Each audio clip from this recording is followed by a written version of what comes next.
तो कैसे हैं आप सब। स्वागत है आप सभी का आपके प्यारे से यूट्यूब चैनल आपके वर्मा जी पर।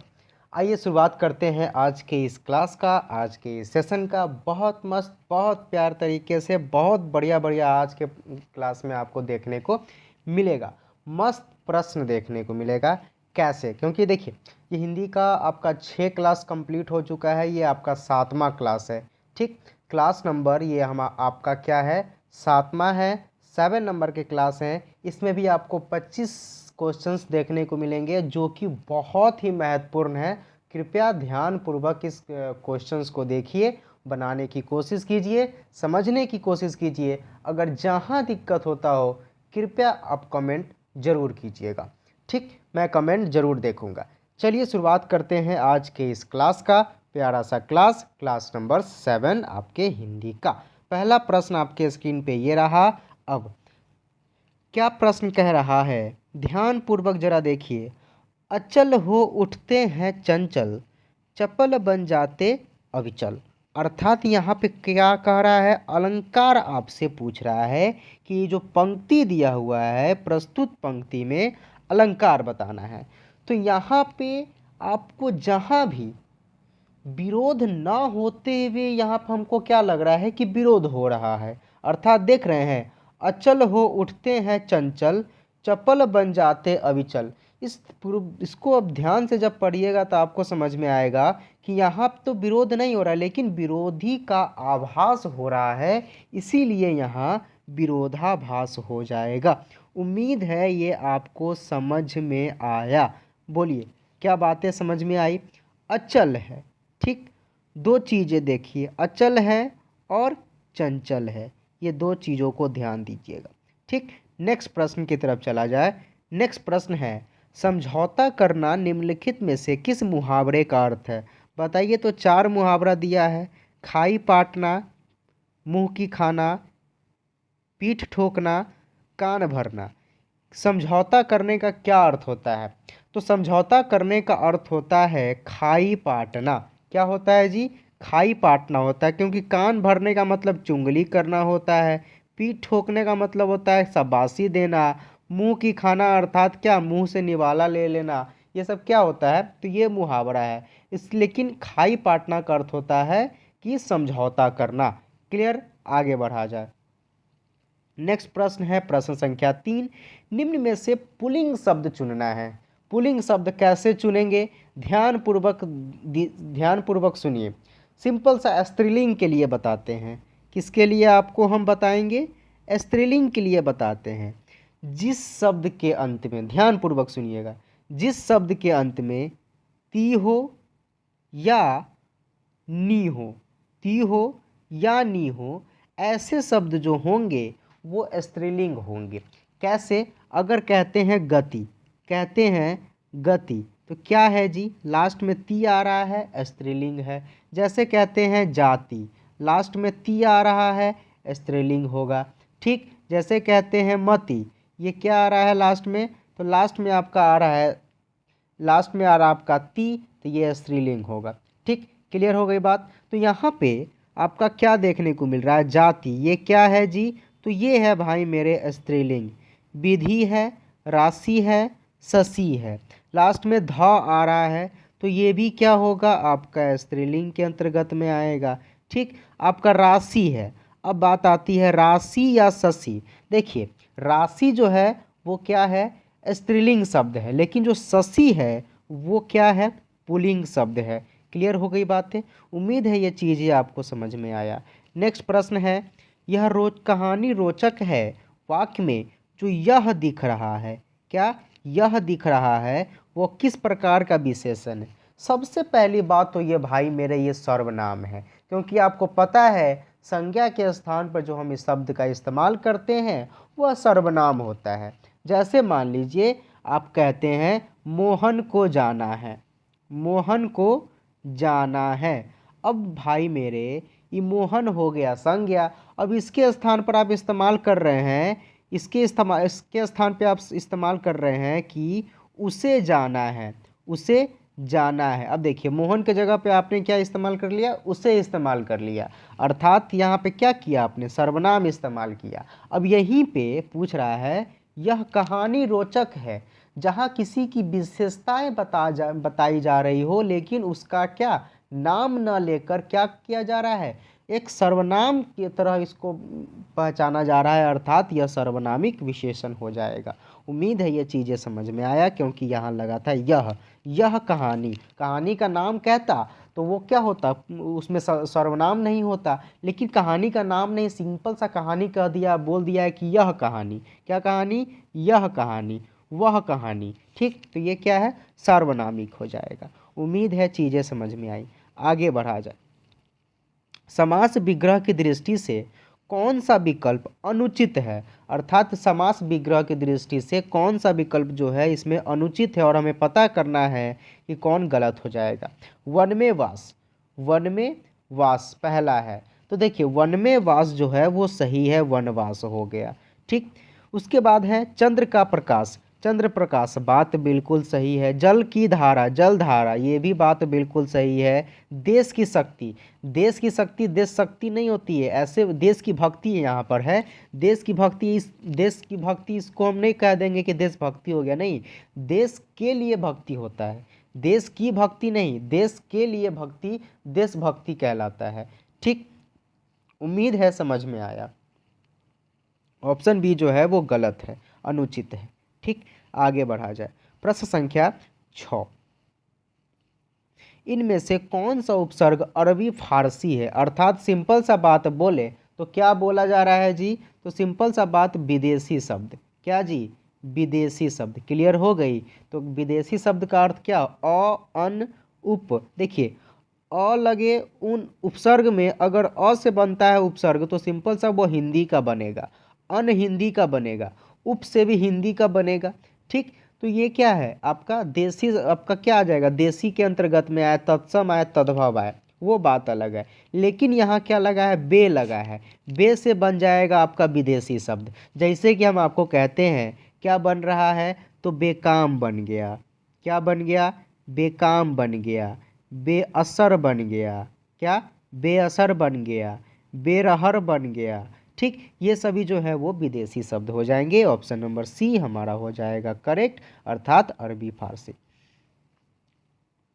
निम्न में से शुद्ध वर्तनी वाला शब्द कौन सा है, निम्न में से शुद्ध वर्तनी वाला शब्द पूछ रहा है, तो यानी, भाई मेरे ये गलत लिखा हुआ है, यानी ऐसे होता है, यानी ऐसे होता है, अर्थात ये आपका शुद्ध वर्तनी वाला शब्द जो है वो नहीं है। ठीक, दूसरा द्वंद्व, द्वंद्व ऐसे नहीं होता है, द्वंद्व ऐसे होता है।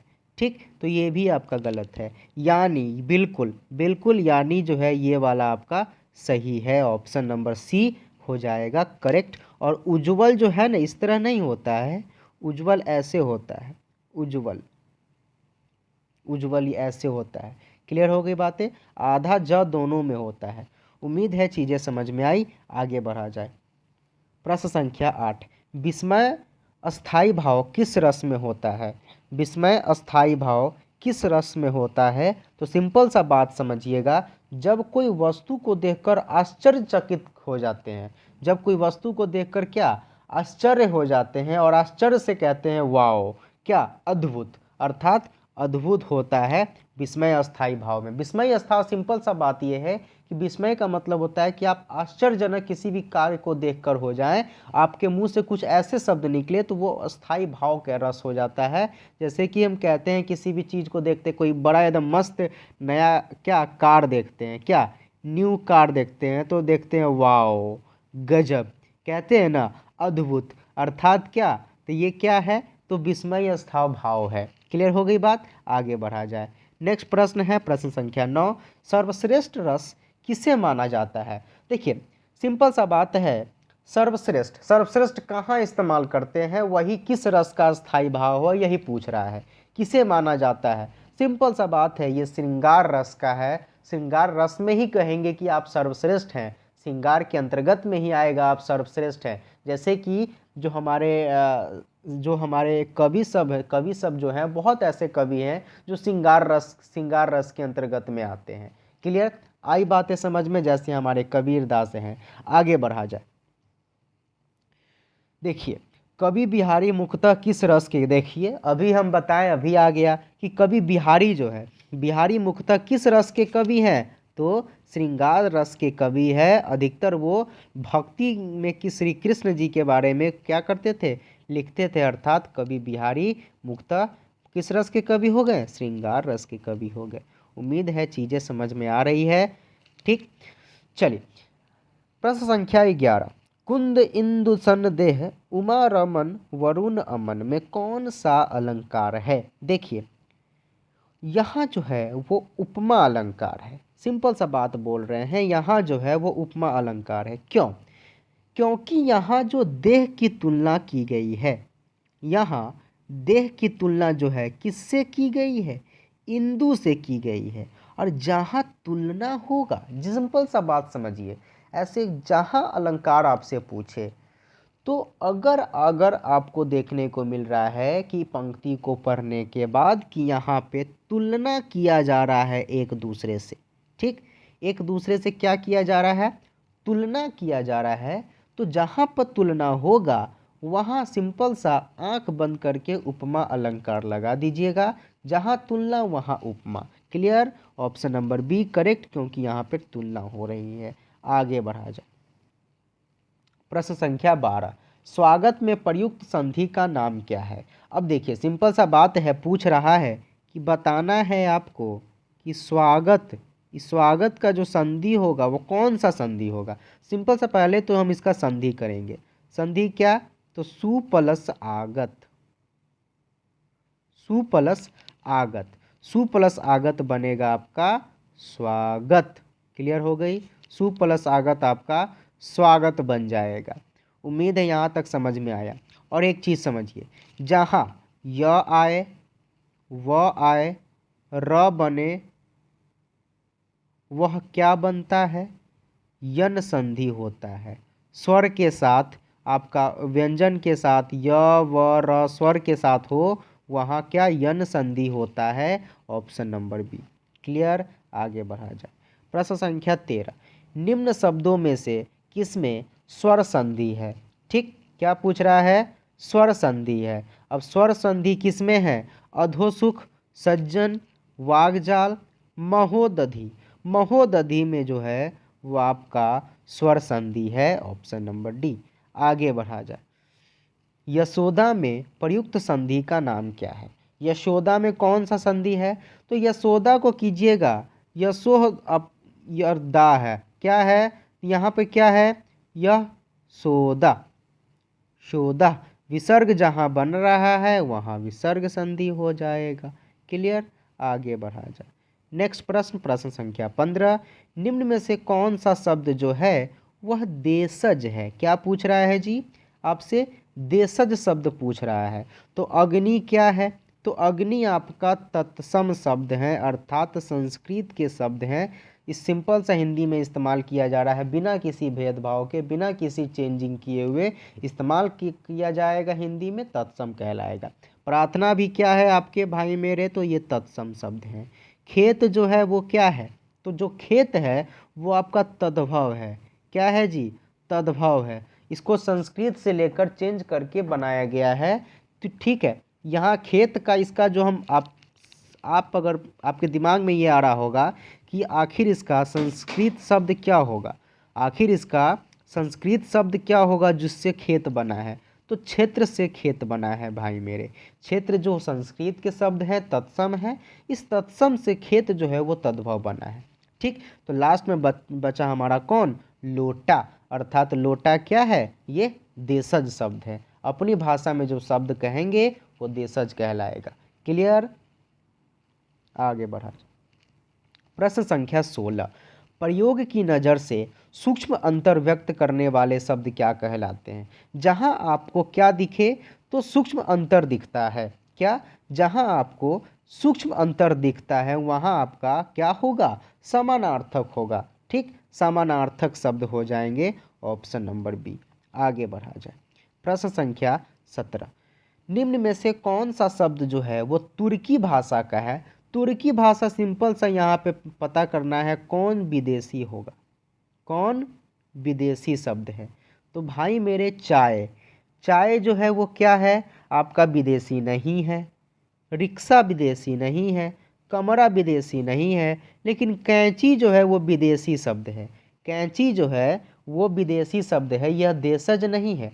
ठीक, कैंची में जो है वो तुर्की शब्द है, तुर्की का शब्द है, जिसको हम नॉर्मली हिसाब से कैंची कहते हैं।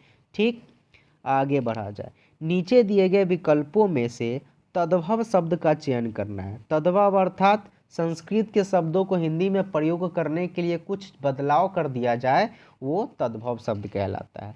बैंक, बैंक भाई मेरे आपके तद्भव शब्द नहीं है।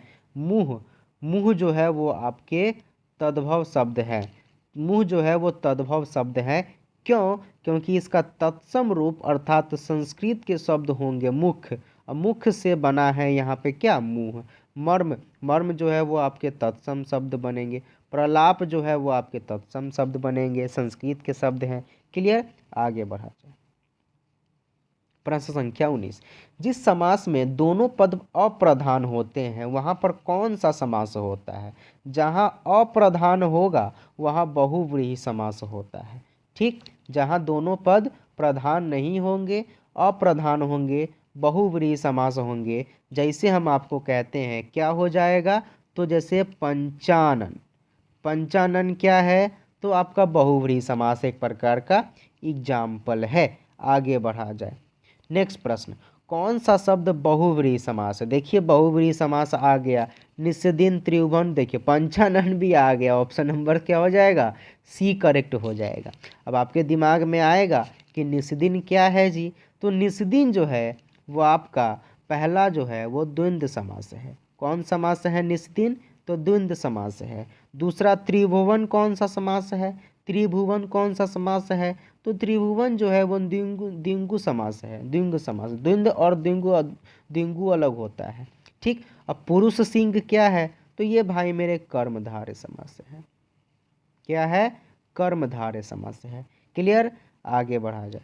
प्रश्न संख्या 21, अवयवी भाव समास का एक उदाहरण यथाशक्ति का सही विग्रह क्या होगा? यथाशक्ति का सिंपल सा एक सही विग्रह होता है शक्ति के अनुसार, अपने शक्ति के अनुसार, यथाशक्ति। इसका सही विग्रह क्या होगा, शक्ति के अनुसार। ऑप्शन नंबर सी हमारा हो जाएगा करेक्ट।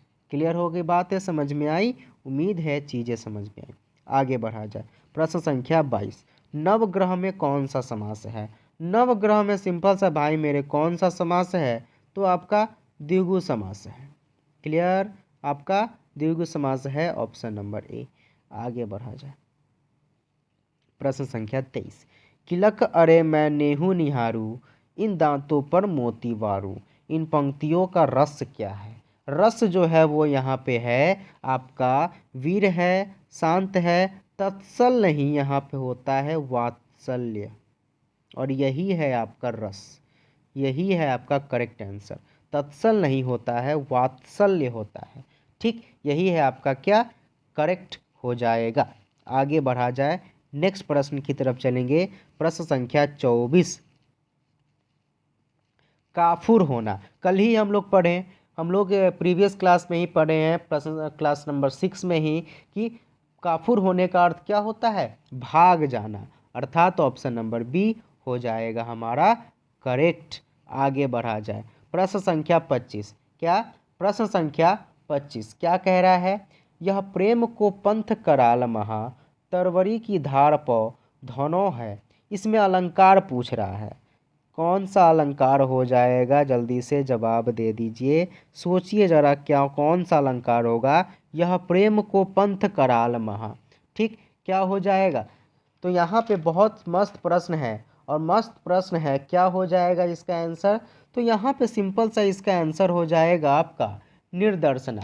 निर्दर्शना कैसे होगा, तो देखिए सिंपल सा बात है, जब उपमेय और उपमान के वाक्यों में क्या आ जाए, भिन्नता होती है, और एक दूसरे से क्या हो रहा हो, ऐसा संबंध स्थापित हो रहा हो कि उनमें असमानता दिखाई पड़े। क्या दिखाई पड़े, समानता दिखाई पड़े, बराबर दिखाई पड़े, वहाँ क्या होगा, निर्दंशला अलंकार हो जाएगा। उम्मीद है यहाँ पे जो चीज़ें हैं वो आपको समझ में आई।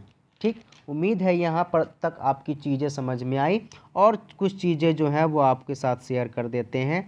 जैसे मान लीजिए रस में आप लोगों को दिक्कत होता है, ठीक, तो देखिए रस में ज़्यादा पूछा नहीं जाता, अस्थाई भाव पूछा जाता है। सिंपल सा आपसे मैं बोलता हूँ, वीर रस का स्थायी भाव जो होगा वह उत्साह होगा। ये नोट डाउन कर लीजिए। वीर रस का जो होगा वो स्थायी भाव क्या होगा? स्थायी भाव पूछता है, उत्साह हो जाएगा।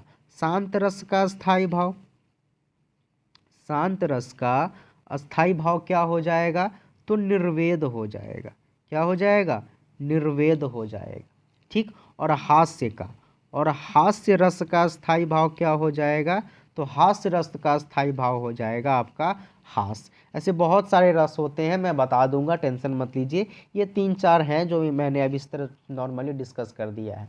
ठीक, उम्मीद है यहाँ तक आपको सारी चीज़ें समझ में आई। अगर कहीं भी कोई समस्या हो, तकलीफ हो, कठिनाई हो, तो एक बार कमेंट कर दीजिए। कमेंट देखेंगे, आप लोगों का जवाब जरूर देंगे। Bye bye, thank you so much. Class बढ़िया लगा हो तो शेयर कर दीजिए मस्त तरीक़ों से। Bye bye, thank you so much.